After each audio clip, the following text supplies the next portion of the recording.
नन्हा सा, मैं एक छोटा सा बच्चा हूँ, तुम हो बड़े बलवान, प्रभु जी मेरी लाज रखो।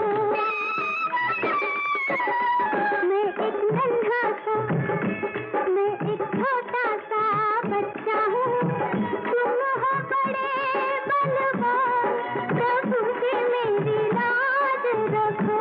मैं एक नन्हा सा।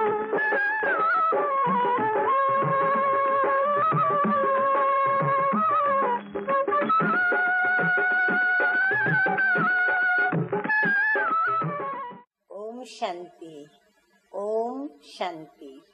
आज की तारीख है 18/4/12 और आज की ज्ञान मुरली का हेडिंग, हम जब बाबा की याद में बैठते हैं तो कभी बाप के रूप में याद करते, कभी फ्रेंड के रूप में याद करते, कभी हम अपने साजन के रूप में याद करते, परंतु बाबा सदैव कहते हैं कि मैं तुम्हारा परमपिता भी हूँ, परम शिक्षक भी हूँ और सतगुरु भी हूँ। तो मीठे मीठे परम पिता, परम शिक्षक, परम सतगुरु कह रहे हैं, मीठे बच्चे, बाप, टीचर और सतगुरु तीनों ही परम प्रिय हैं और तीनों ही एक हैं, तो याद करना भी सहज होना चाहिए। प्रश्न है आज का, इस कलह युग में सदा जवान कौन रहता है और कैसे?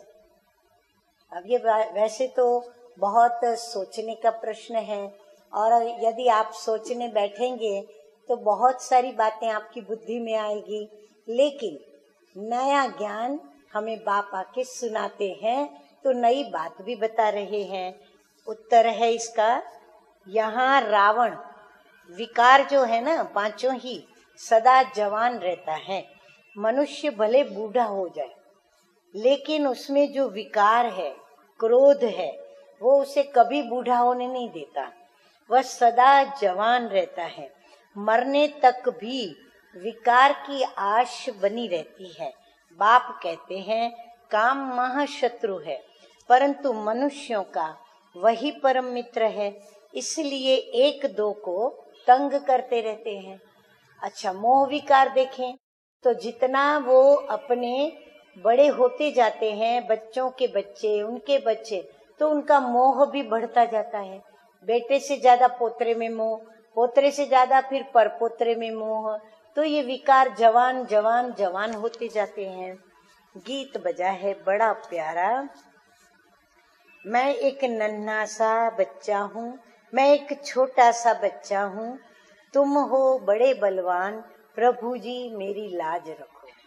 मुझे मेरे पुरुषार्थ के दिन याद आते हैं, जब जब कोई माया, छोटी छोटी बात में माया आती थी तो हम बहुत घबरा जाते थे, तो हम घड़ी घड़ी ये गीत बजा बजा करके और बाबा को याद करते थे और बाबा से मदद मांगते थे, मदद लेते थे और बाबा भी तुरंत मदद करते थे।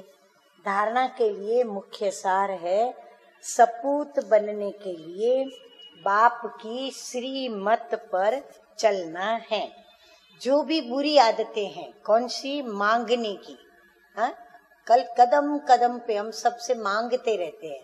आप कहेंगे हम तो कभी किसी से पैसा नहीं मांगते, हम किसी से वस्त्र नहीं मांगते, अन्न नहीं मांगते, लेकिन नहीं, हम बहुत कुछ मांगते हैं।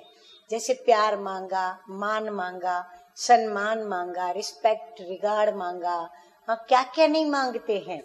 तो जो भी बुरी आदतें हैं मांगने की, फिर चोरी करने की, वह झूठ बोलने की।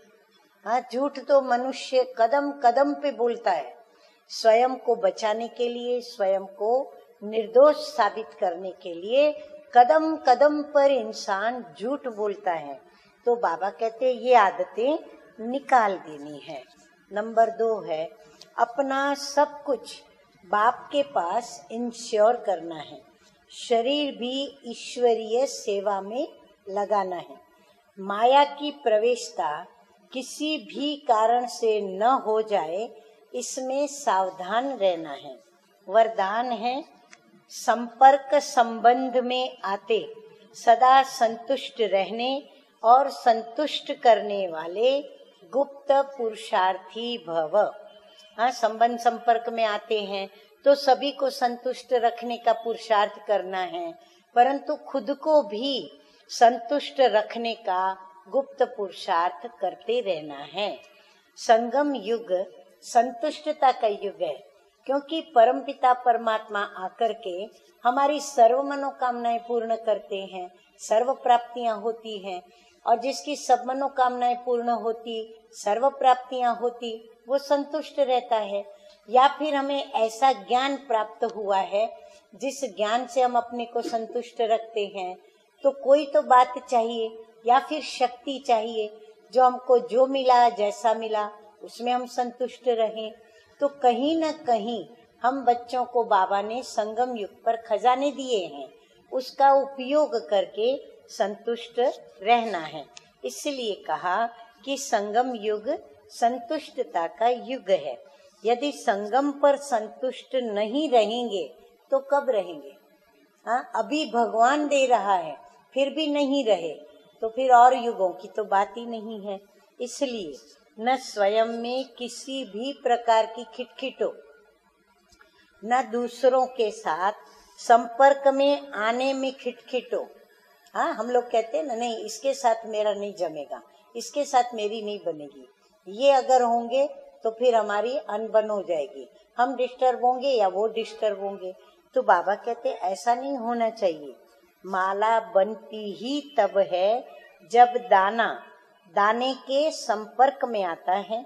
इसीलिए संबंध संपर्क में सदा संतुष्ट रहना और संतुष्ट करना, तब माला के मणके बनेंगे।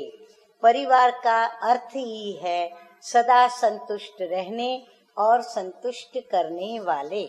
स्लोगन है आज का, पुराने स्वभाव संस्कार के वंश का भी त्याग करने वाले ही सर्वंश त्यागी है, क्या सर्वस्व त्यागी है। अच्छा, मीठे मीठे सिक्के लदे बच्चों प्रति माता पिता बाप दादा का याद प्यार और गुड मॉर्निंग। रूहानी बाप की रूहानी बच्चों को नमस्ते। हम रूहानी बच्चों का रूहानी बाप दादा को याद प्यार, गुड मॉर्निंग और नमस्ते नमस्ते। ओम शांति, ओम शांति।